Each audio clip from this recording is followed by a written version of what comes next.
What's going on, Scaling the Wall listeners? Something awesome is going on at FifthWall Solutions, and they make this whole podcast possible. If you haven't yet seen the news, FifthWall recently closed on a Series A funding round. Alongside this, the company has brought on some fantastic new employees at the executive level, and we want you to hear from them. Because not only do they have proven track records of success, but they have a deep appreciation for MSPs and the work you do. So this episode is going to be different than what you're used to, but only a little. We're going into the minds of what drive the new execs at FifthWall and why they are excited about where things are going. I am pumped to share these special episodes with you, and I hope they give you just a little bit of insight into how cyber insurance is going to be a major player in helping MSP partners across the globe scale the wall of cybersecurity. Let's get rolling.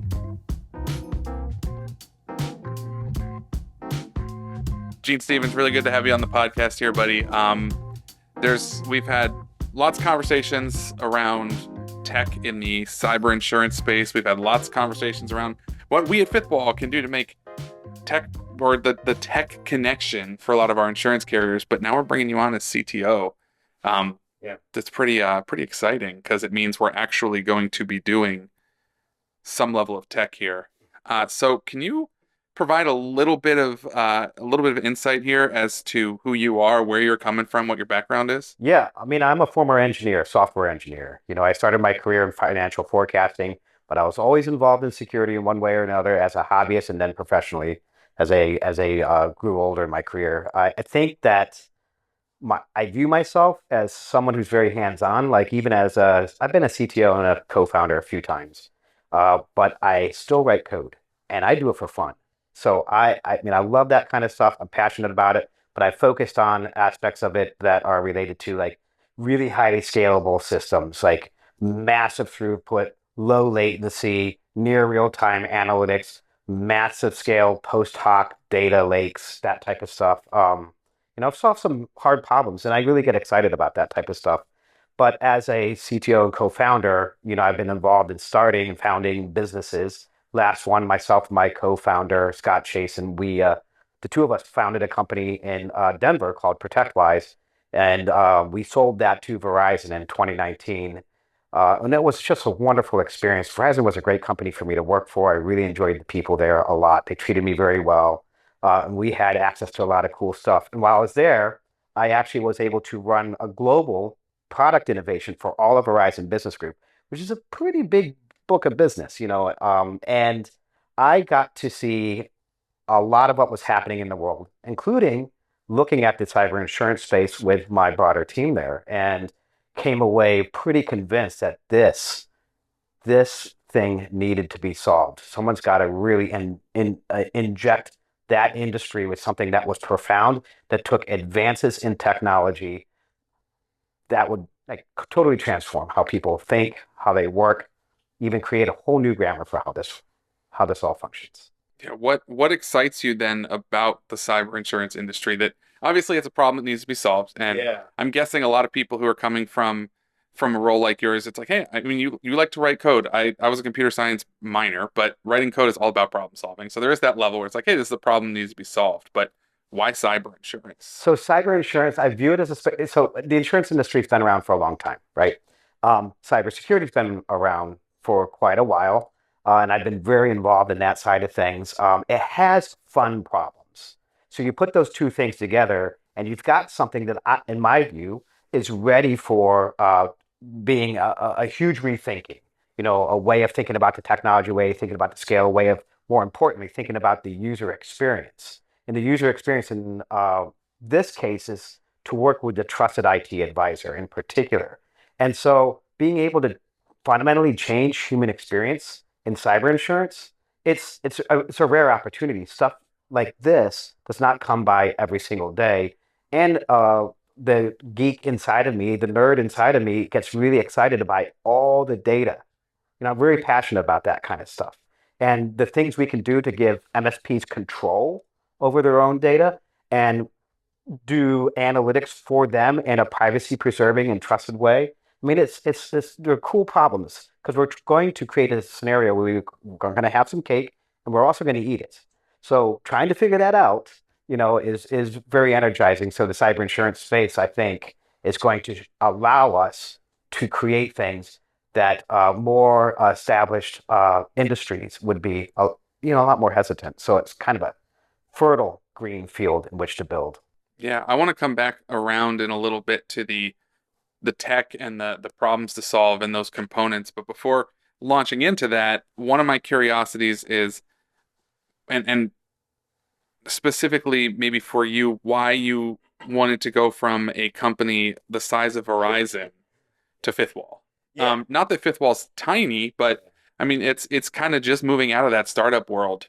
It is a different world from Verizon, obviously. So Very different. what was the thing that intrigued you or made you want to make that jump or that So, leap? so I agree. Very different worlds in many ways, but I can tell you for a fact that humans, there's good people all over the place. And I ran into a ton of good people at Verizon.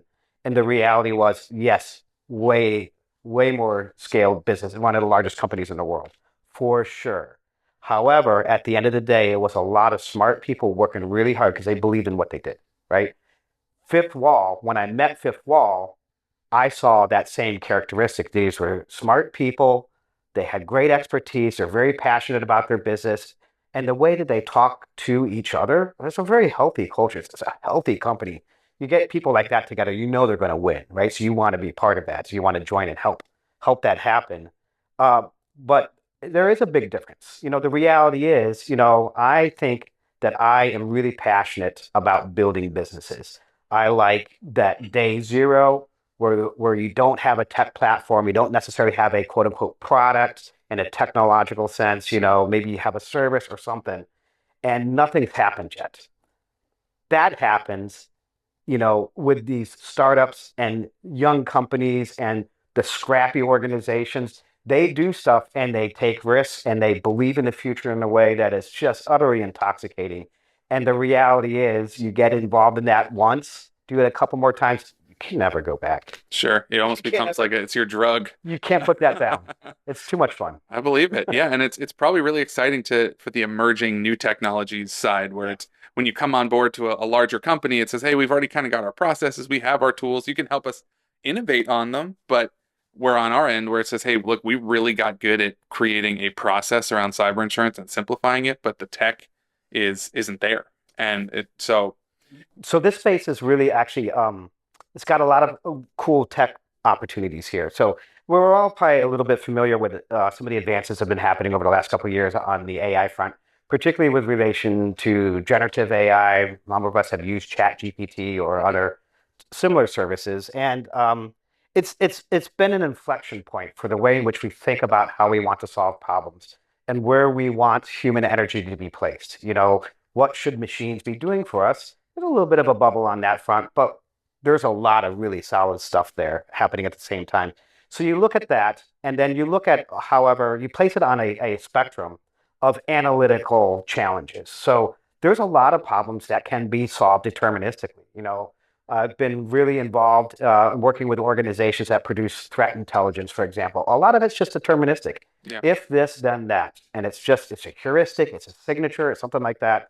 But then on the other end of the spectrum from the deterministic, it's the probabilistic stuff. And so I view this space and certainly our technology strategy is going to execute hard down. We're not just going to run around hyping AI. Oh, we're going to use it. And it's going to do some things that we couldn't have done a couple of years ago. But we're going to go from the deterministic to the probabilistic so that we have a healthy band that solves problems in a most efficient way possible. And there's things that we're going to be able to do that no one has been able to do yet. Yeah, I mean, the probability factors alone fit so well into the insurance space. I mean, as our president likes to fondly say, Reed Wellock, he says, insurance is organized gambling, right? So they're building all these tables based on probability of loss on X, Y, and Z. So then take that to the tech side, to the cybersecurity control factors and all these pieces. Say, hey, by having your risk here and here and here, we can actually quantify risk for people. That's it. And it's fascinating. Yeah, so that's one of the main things you want to be able to do is quantify risk. And you want any organization to handle both quantified risk as well as unquantifiable uncertainty. And that's just a nature reality, right? You're going to have both. The question is, how good are you going to be when the unexpected, happens? Like one of my when I hire people and I build a team, and just one of my favorite things to do. You get to meet so many cool people. Um, One of my favorite questions to ask people is like, I love talking to you about what you've done and what you're good at, and certainly care very much about those things. If you say you're good at something, you should be good at it. But one of the things that I like most, and the question that I like to ask, is like, well, how good are you at what you don't know? And that is the point at which you have the sense of humility and wisdom and life experience that says, you know what, I'd like to think that I know, but the reality is there's a lot of things I don't know. And the beauty of the insurance industry intersecting with the cyber industry and this Insurtech play on cyber insurance is that we get to handle both. And we get to tell organizations, look, we're going to help you measure and plan and improve a lot of your risk and security posture, all those types of things. Absolutely. We're going to be able to quantify it, but we're also selling cyber insurance. We're providing that as a service, right? And that means we're going to help you with all the things nobody expected. The security landscape changes dramatically. Threats are always evolving. Actor groups are changing where they're active, what kinds of digital weapons they are creating. There's a bunch of the easy stuff floating around that is easy to be caught by the infrastructure, but there's a lot of novel stuff out there too that's targeted, advanced, and have related to things that nobody's seen before. We don't know what to do. Cyber insurance in particular is uniquely positioned to say, okay, that's that last gap. It's kind of like the Zeno's paradox, If the rabbit is going to go halfway to the garden every day, it never arrives, right? That's an infinite series. So we're going to say, oh, but with insurance and this organized gambling, as our president Reed likes to say, no, we're going to solve for that. Yeah. We're going to fix that. That last infinitesimal thing, can account for it. Yeah.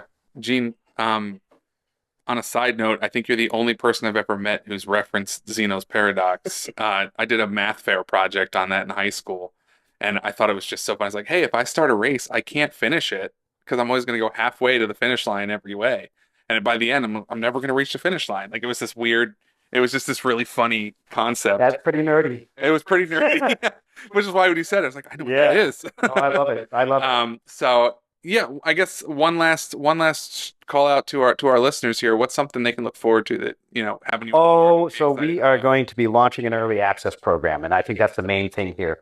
We're building a product in unity with our MSP partners. We're collecting design partners. We're building tools that make their lives objectively better and their customers' lives objectively better.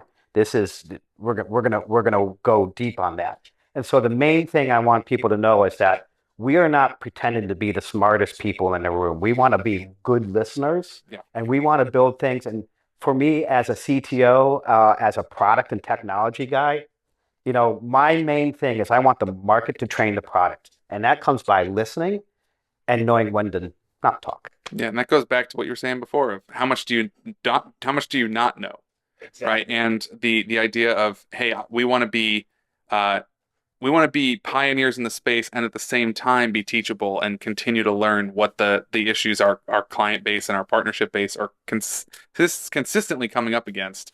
So it's really cool to hear about that. With the early access program, what are some of the defining features you can talk about? Oh, well, so we're going to, kind of progressively reveal what we're working on that front. But we imagine introducing tools that help the MSPs in particular, for example, have really killer QBRs that can quantify risk, help their customers understand what that risk looks like. Like, what is your financial exposure? What is your attack surface? What's going on? What are tools that you can introduce that will help you manage and lower your risk score? How can you save on premiums? All these types, measurable, but focus on the MSPs, focus on building value for their customers through them as a trusted advisor, and then building purpose-built MSP-first tools that help them do their job, because that is how this works. It's fantastic. It's not saying, hey, you have to use cyber insurance because we're here to help. It's literally saying, hey, let's help you do your job better, and as a result, the cyber insurance component is going to be easier. And the last thing I want to say on that, though, if I want to tease one thing, is we're going to disrupt the economic model on this front.